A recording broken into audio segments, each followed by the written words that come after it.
Hello friends, प्रेषा Sharma के बारे में जानने के बाद मेरी रूह कांप गई।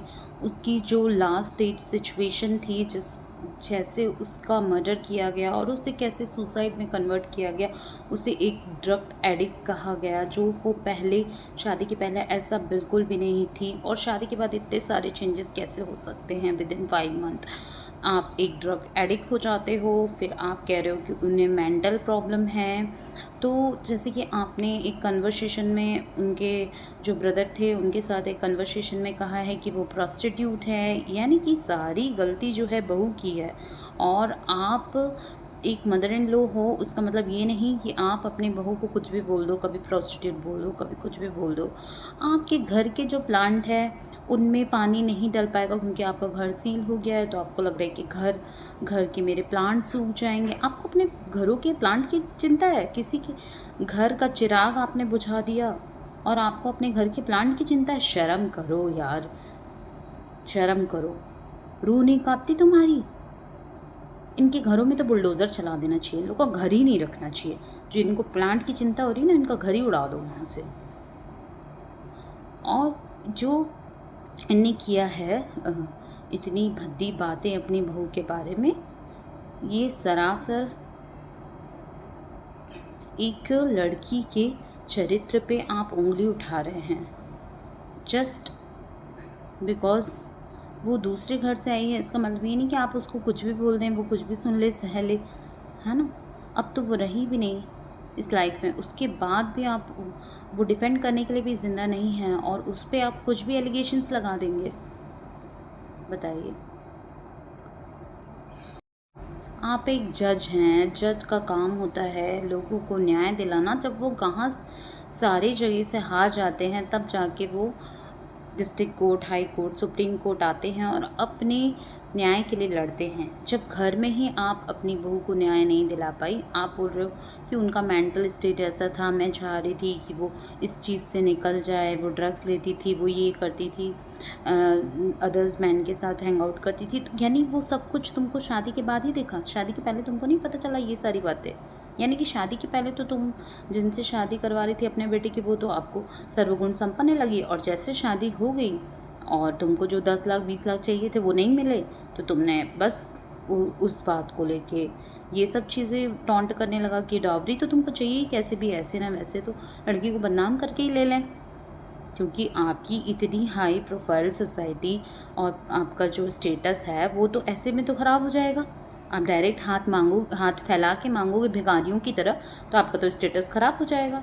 लेकिन आप इस टाइप से टॉर्चर करके फैमिली से पैसे निकलवाओगे, तब तो तुम्हारा स्टेटस भी मेंटेन रहेगा और तुमको सब मिल भी जाएगा, है ना। अब जो तुम्हारी लाइफ है ना, अब तुम्हारी लाइफ ना हेल होने वाली है। अब देख लो कि इंडिया की जो पब्लिक है, एमपी के जो सीएम है, वो तुम्हारा क्या हाल करते हैं। अभी तो सीबीआई के डंडे पड़ेंगे ना तुम लोग को, तब समझ में आएगा। जिनकी बेटियां नहीं होनी होती ना, उनको नहीं पता चल रहा है। सबको नहीं बोल रही हूँ मैं, ये इस टाइप के लोगों को बोल रही हूँ जिनकी बेटियां नहीं होती है। इस टाइप की जो लेडीज़ होती है, वो दूसरों की बेटियों को ऐसे कूड़ा कचरा समझ रही हैं, जिगर का टुकड़ा देते हैं अपना। इतना कुछ देने के बाद भी, लड़की देने के बाद भी तुम वैल्यू नहीं हुई इस चीज़ की। अब जेल में चक्की पीसना और जेल की रोटी खाना, तब लगेगा स्वाद। उनके फादर को भी तुमने बोला कि वो ऐसे उनको टच किया गलत इरादे से, तो मैंने बोला कि अपनी वाइफ के पास जाओ। यानी कि तुम बूढ़ी हो गई हो, तुम्हारे ना चेहरा है ना कुछ है, तुम पे वो लाइन मारेगा है, और नहीं मिल रहा उसको कोई है। यानी कि वो सज्जन पुरुष किसी की तरफ आंख उठा के भी नहीं देख रहा है, उसको सिर्फ तुम ही दिख रही हो। तुम में क्या हीरे मोती लगे हुए हैं? जो तुम बोल रही हो कि तुम मुझे उन्हें गलत तरीके से छुआ था, यानी सारा उनका परिवार तुमको गलत दिख रहा है। जब लड़की उनके घर में आ गई तब, उसके पहले तुमको नहीं दिखा, तब जब सब अच्छे दिख रहे थे तुमको। क्योंकि तुम्हें चाहिए था कि जो दबाव में रहे, ऐसी बहू रहे जो छुप के रहे, दबाव में रहे। तो अनपढ़ ले लेते, पढ़ी लिखी तुमने मांगी तो वो अपने हक के लिए लड़ेगी, जॉब करेगी, सब करेगी। तो तुम्हें चाहिए था कि दबाव में रहे, तुम्हारे अंडर कंट्रोल, गुलाम टाइप। तो वैसी तुमको लड़की मिली नहीं, तो तुमने क्या किया? कि अब ये तो हमारी बात सुन नहीं रही, गुलामी नहीं कर रही है ना, जी हुजूरी नहीं कर रही है, हमारी खिदमत नहीं कर रही है, तो चलो अब मैं तो जज हूँ, मेरे को क्या उखाड़ लेगा कोई, तो चलो इसको गायब कर देते हैं, किसी को कुछ पता भी नहीं चलेगा। और जो सीसीटीवी तुमने की है छेड़छाड़ी, तो तुमको क्या लग रहा है वो सीसीटीवी दूसरा नहीं निकल पाएगा? डेटा सर्वर से सब कुछ मिल जाएगा, जो भी तुम लोग छुपा रहे हो सब पता चल जाएगा, सब अंदर होगे तुम लोग, जितने लोग भी मिले हो ना इसमें सब अंदर होने वाले हो। जितनी ऐशो आराम की लाइफ थी ना, मंथली का जो 2 लाख तुम कमा रही हो, अब तुमको 1 रुपये भी नहीं मिलेगा, तुम्हारी नौकरी भी जाएगी और घर भी जाएगा और जेल में खाओ तुम अब रोटी। समझ में आ रहा है? अब देखो क्या होता है तुम्हारे साथ। यही वो माएँ हैं जो अपने बच्चों को अच्छे संस्कार नहीं देती हैं, अपने बेटों को बिगाड़ के रखती हैं और वो दूसरों की लड़कियों को कत्ल करते हैं, क्योंकि तुमने नहीं दिया उनको संस्कार।